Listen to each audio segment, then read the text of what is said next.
Welcome to this video, and here I am going to discuss about crossing situation. So in crossing situation, one vessel is giveaway vessel. The giveaway vessel is the vessel which is supposed to take action. Other vessel is a stand-on vessel, and the stand-on vessel is the one which is supposed to maintain her course and speed. Alright. So now let's talk about crossing sector. You know it very well. The stern light is having 135 degree, or we can write like this 135 degree, or this sector is 22.5 degree above the beam. This is also 22.5 degree above the beam. Now this 135 degree, I think I should mark it with green color. This is overtaking sector. So anything outside the overtaking sector has to be considered as crossing, except here at 0 degree, which is a head-on situation. So here at vessel A is crossing because that is the vessel A is having B on her starboard side. Similarly, vessel C is also crossing because the vessel C is having vessel B on her own starboard side. Well, this sector 22.5 degree above the beam remains one of the most misunderstood sector. So don't get confused. If you are lying here somewhere a beam or above the beam up to 22.5 degree, you are still crossing. So now let's talk about crossing situation in detail. Well, rule is applicable to two power driven vessel. So in case one vessel is sailing vessel and another vessel is power driven vessel, different rule will be applicable. This crossing situation rule is applicable in case of two power driven vessel.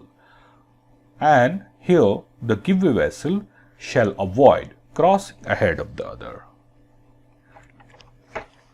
So now let's talk about the typical language of rule 15. Here it says that when two power driven vessels are crossing so as to involve risk of collision. Well, that confirms that this rule is applicable to two power driven vessels.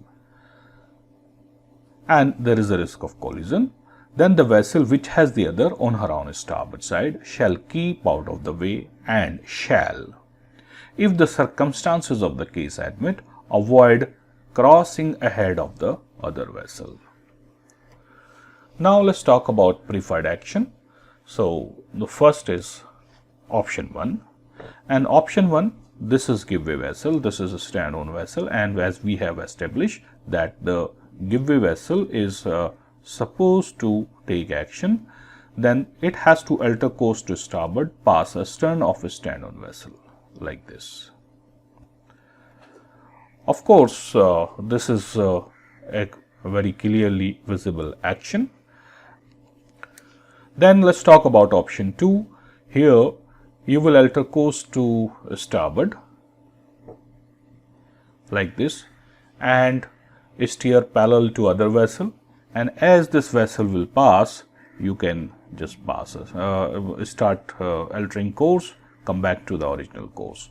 Of course, this will satisfy avoid crossing ahead condition.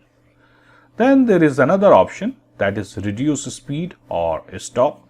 So this giveaway vessel stops or reduce speed. Okay, this action is less visible and it will take longer to register.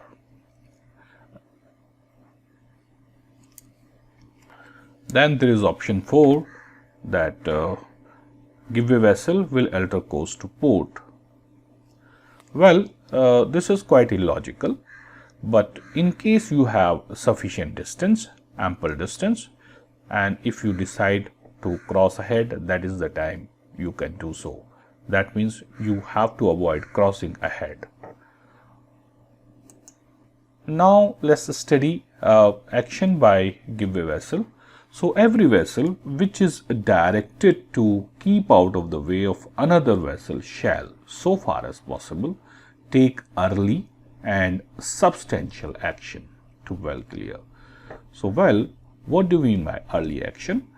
That early action means that the other vessel should not assume that you are not going to take action and get panic. So, do not create panic, and other vessel should not assume that you are not going to take any action. That is the early action. Then substantial. Substantial means that your action is easily spotted by other ship. So, avoid succession of small alteration of courses. Now, let's talk about rule 17, that is action by stand-on vessel. So, as you know, the giveaway vessel is supposed to take action and stand-on vessel is supposed to keep her course and speed. However, it does not mean that stand-on vessel will not take any action. So, if it is apparent that giveaway vessel is not taking action, then the rule says that stand-on vessel must take appropriate action to avoid collision. Of course, it is quite difficult to make out that when is the time that stand-on vessel should act. However, there are some factors which should be considered by stand-on vessel.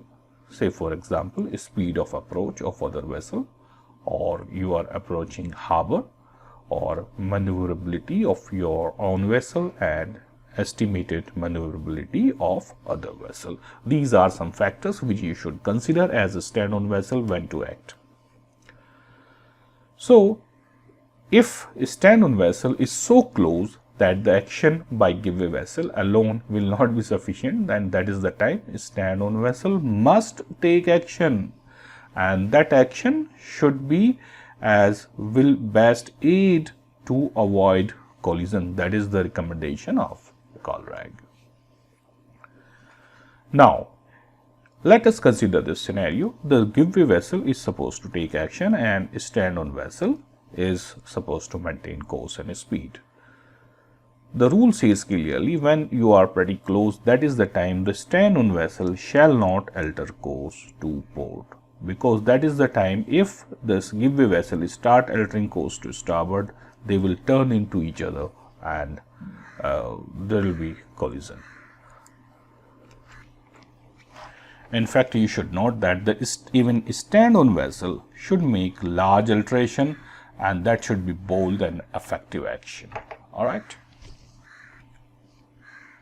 So now you may wonder whether the giveaway vessel is relieved. Definitely not. Okay.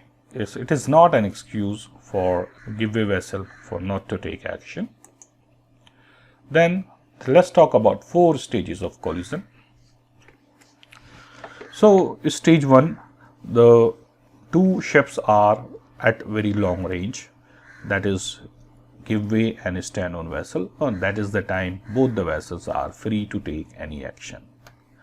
Then there is a stage 2, and there is stage 2.